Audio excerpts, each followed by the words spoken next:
Hey,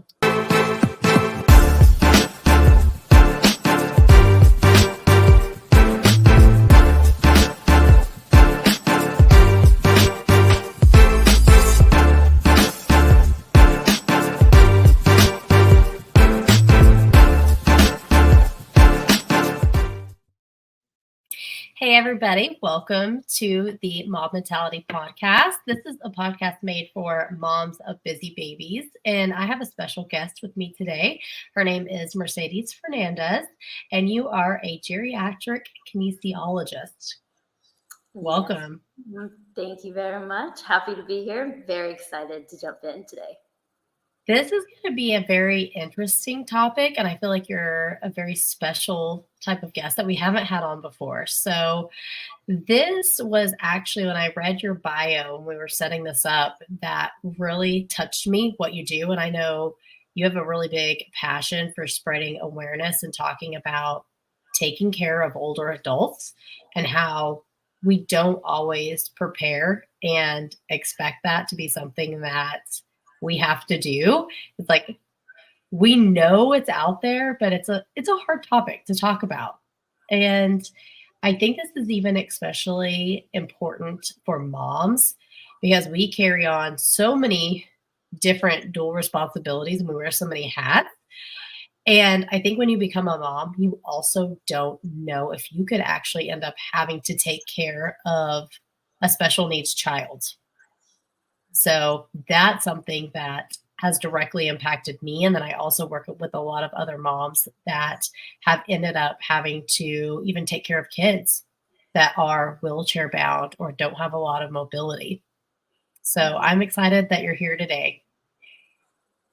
Thank you. And I you bring a great point up, and I'm really grateful and excited that you have created this beautiful platform to help educate and inform and spread information and helpful advice for other moms and future moms around the awareness of what it's like to take care of someone with a special need, a unique need, whether it's a child or an older adult.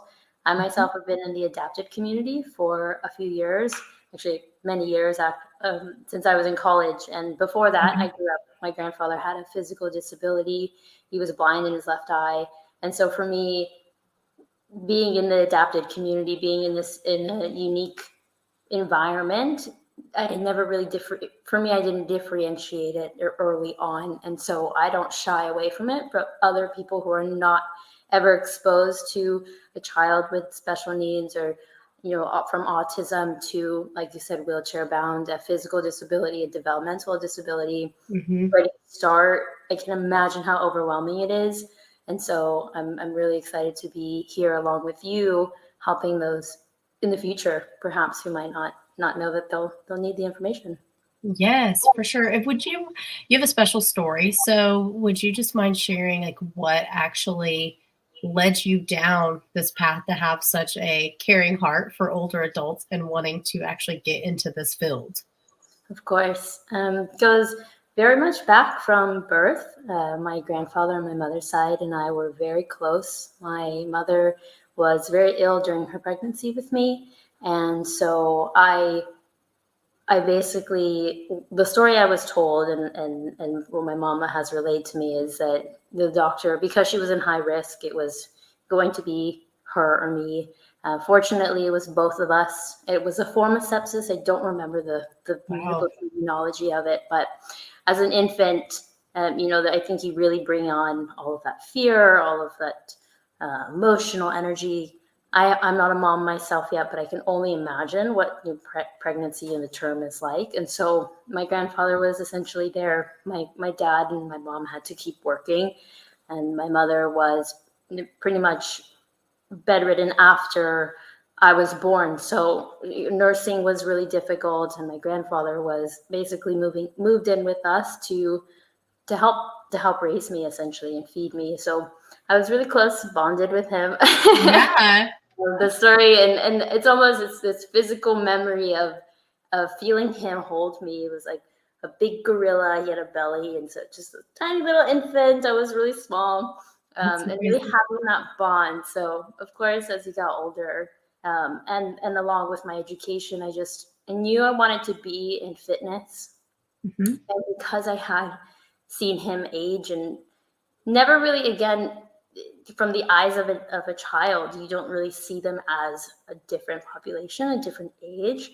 And so, I naturally kind of landed into working with older adults and kinesiology and wanting to make sure that they stayed mobile, because not only that, I saw my grandfather walk every day, 3 times a day. And so it was ingrained in me that movement was such a big part of his routine and his health. And he lived until he was 90, and dragging his oxygen tank pretty much until like a few days before he passed away, and was, it was his walking routine that he would not let go of. That's so wonderful.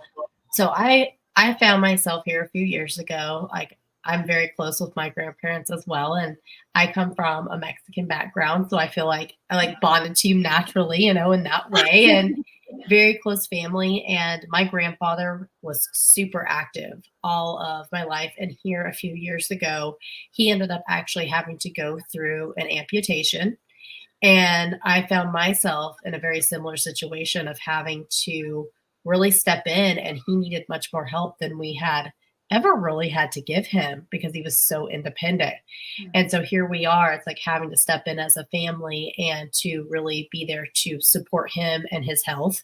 And at the time, I was a new mom as well. So I have this little baby, and then I have my grandfather that all of a sudden, needs all this extra support and help. And it's been a journey, like for me and my family and for us, of watching him lose that level of mobility and independence. And me being very health conscious, I'm always constantly, like wanting to push him on, like, these are the habits. We need to get you well. Like, I want him to have the best quality of life as possible. So like, let's tie this in to our topic for today. And it's like, even this pain-free mobility, habits that may be hurting you. I think that is such a powerful statement, because as I feel like at any age of life, like, we want to make sure that we are mobile as long as possible and in the best shape as possible to have the highest quality of life. Right. So what do you feel like are some of the bad habits that people get into at whatever stage of life that leads them to be inactive or not have that mobility? Yes, of course. And I say this for me because I'm also guilty of them. So I learn through my own practice as well, not because I am like a kinesiologist and I have all this experience and educational background, but as a human, like you said, I myself strive to stay in my own mobility, to have my optimal healthy lifestyle. And so I would say definitely the top one that comes to my mind is watching how we walk. So our walking habits really play into our posture. And I think that very often I see, first of all, the question to ask yourself is, how soft are your shoes? The trend is to wear more cushiony shoes, especially the orthotic industry likes to sell like spongy shoes. Those can be a little bit dangerous because, especially if you pronate, and for anyone who's watching, it's when your feet, you're arching in, you're putting a lot of stress on the inside of your kneecap. And so the sponginess is not also supporting. So you'll see that there's like the arch correction in the foot soles and all that jazz. Yes. And so while some can help, it really is just really being mindful of which way you're either inverting or you're everting. And then most of the time if the common tendency, because I do this myself as well, is we invert. So if you look down at your feet and where your arch is naturally supposed to be up and it's completely flat, you'll notice that you're almost like pivoting in.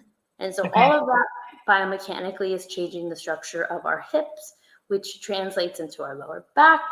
And so that is the realm of where strength training will come in, doing foot exercises to strengthen the bottom of the foot to get that natural arch back. Yeah, the beauty that I find with anatomy is it's also interconnected. And so one of the habits is that I see often is because of the foot is weak, we're wearing not supportive shoes. It's no one's fault. It's the shoe industry. Depending if an older adult has neuropathy, they're going to be, they can't feel, right? So that's very common with older adults, especially if there's diabetes involved. So there's all these complexities around. This is just one habit. So the second chain of command, I guess, that comes from that habit is that we then tend to drag our feet. So you'll see usually an older adult who is walking around, excuse me, getting through that little cough here. We can both apologize for that if they get either of us. No, it's okay. Thank you. The tendency is then to drag our feet. So if you hear, and again, I even do this myself, so it takes a lot of conscious effort to pick our feet up off of the floor and touch, heel to the ball of the feet. And so those little habits all can translate into back pain, lower back pain. Okay. Those are big. Like, as you're saying these things, I'm sure all of us are listening and be like, oh, yep. Like, people come to mind. Like, I can pick apart, like, so myself, I do it at times. And then even like family, I'm like, hey, pick up your feet because you can hear them. Yeah. Behind you. It's usually Yes. So is there a certain, besides slowing down, is there certain things that we can do to make sure that we're even having better posture and form while we're walking? Yes, I think so you make a good point. Slowing down is really the essence of where it all starts, because it all starts with awareness. So when we slow down and we think about, how am I walking? Are my feet, flopping in, or are they turning out? Am I standing on the edge of my feet? Another caveat on the side, you will learn a lot about your walking pattern if you just look at your shoes. So if you look at the sole of your shoes, one side is usually worn down than the other side. And that's a good indicator that will tell you either you're dragging on the inside of your foot or you're dragging more on your left foot. But back to the question is really just, I think slowing down, number one, and two, just being more conscious of making that extra effort. If you have pain, you have pain. And that's really going to highlight, something is not right, because we shouldn't be in pain. Our body is very intelligent and constantly sending us signals. And so if there's any shooting pain, sharp pain, any kind of pulling pain or sudden pain, that's an indicator that we have to do something to change our posture. Do you notice any types of correlations between people that are walking more poorly than others that may tie into other types of, I know you mentioned even neuropathy, but like, how does excess weight or certain, I guess, like even as older adults, like certain knee replacements or hip replacements, like, does that play a factor? Absolutely. And it goes back to, again, the signals of pain, because we're not aware of the way that we're standing or we're walking, all of that energy, the weight that we're from sitting to standing to laying down to getting back up to walking, all of that weight is translating into our lower extremities. So not only are the ankles, we're bearing all that weight, but the knees suffer probably the most.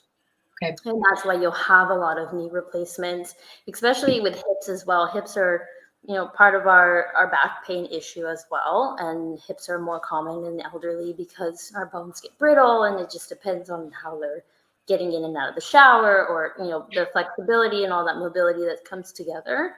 But yes, I think that bringing it all back together is every way that we move counts. So not being conscious will translate into these poor habits, I guess you can say, and then they lead to pain in different ways that they express itself. So I want to get to some real practical advice that you can give people. So what are some different mobility techniques, habits, stretches, whatever it may be that we could actually do at home to improve our mobility? Yes. So my first one is I'll start with the feet, because this Excuse is me, one sorry. that I think, no worries. This is one that I think that is, most overlooked, is you can grab a towel, or you can do it with a sock, or anything that is a little slippery. And this is you can ask a physical therapist as well. But you just sit on the couch on a chair, and the exercise is basically just, sliding the sock back and sliding it forward. So you're building, if this is it's an imaginary towel, and these are my toes. The concept is to slide and then push it back. So sliding the towel towards you and bringing a little bit of contraction, and then slowing it back down, so that we can build, again, it's to strengthen the arch of the foot. And I think I might have lost you, but I will wait.